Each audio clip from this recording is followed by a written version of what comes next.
رمضان تجلى وابتسما، طوبى للعبد إذا اغتنما.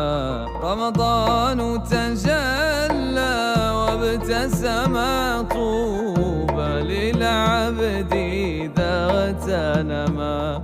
أرضى مولاه بما التزما، طوبى للنفس بتقواها.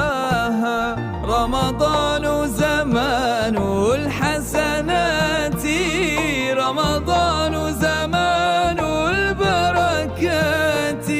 رمضان زمان الحسنات، رمضان زمان البركات. رمضان مجال الصلوات،